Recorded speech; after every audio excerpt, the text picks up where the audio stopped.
வணக்கம் துளாராசி நேயர்களே, இனிய புத்தாண்டு வாழ்த்துக்கள்.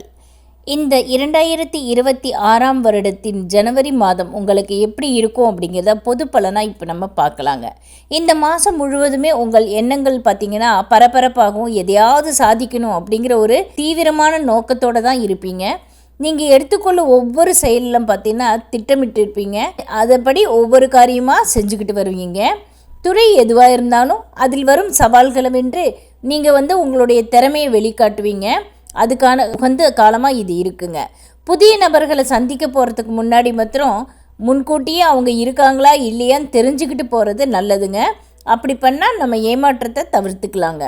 புதிய பொறுப்பு, புதிய தொழில் போன்ற விஷயங்களில் அனுபவம் இல்லைனாலும் நட்பு மற்றும் அன்பின் மூலமாகவே நீங்கள் எல்லாத்தையும் உங்களுக்கு சாதகமாக மாற்றிப்பீங்க.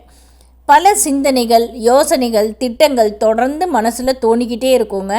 அதை ஆலோசித்து திட்டமிட்டு செயல்பட்டீங்கன்னா உங்கள் கௌரவத்தையும் திறமையும் நீங்கள் நிரூபிப்பீங்க.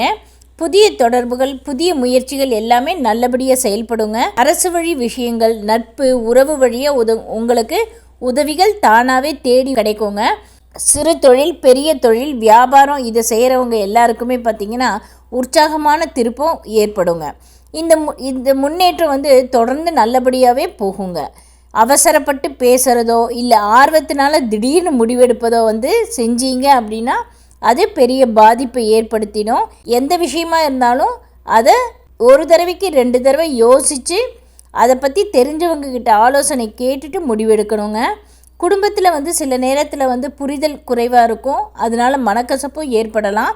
வெளி வேலையிலேயே நீங்கள் அதிக நேரம் செலவிடுறதுனால வீட்டில் இருக்க பிரச்சனைகளை நீங்கள் கவனிக்காமல் போயிடுவீங்க. அதனால் வீட்டுக்காகவும் கொஞ்சம் நேரத்தை செலவு பண்ணி கவனிக்கணுங்க. பொறுமையும் நிதானமும் ரொம்ப ரொம்ப அவசியங்க. திருமண வாழ்க்கையில் இருக்கிறவங்களுக்கும் திருமணம் நடைபெற உள்ளவங்களுக்கும் படப்படப்பு இல்லாமல் ரொம்ப கவனமாக சாதுரியமாக நடந்துக்கணுங்க. வரவு செலவு தொடர்பாக பெருசாக கவலைப்படுறதுக்கு எதுவும் இல்லைங்க.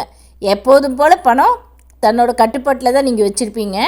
வயதானவங்க வீட்டில் இருந்தாங்க அப்படின்னா அப்பப்போ உடல் சோர்வு ஏற்படுங்க. அதனால கவனமாக இருக்கணும். உணவு விஷயத்தில் கூடுதலாக கவனத்தோடு நீங்கள் இருக்கணுங்க. கலைஞர்களை பொறுத்த வரைக்கும் துறை எதுவாக இருந்தாலும் கிடைக்கிற வாய்ப்புகளை கவனமாக தக்க வச்சுக்கணுங்க.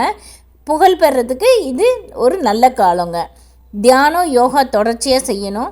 துர்க்கை வழிபாடு, அம்மன் வழிபாடு இது நல்ல பலனை தருங்க. தினமும் சூரிய நமஸ்காரம் செய்கிறதும் ரொம்ப ரொம்ப நல்லதுங்க. நன்றி, வணக்கம்.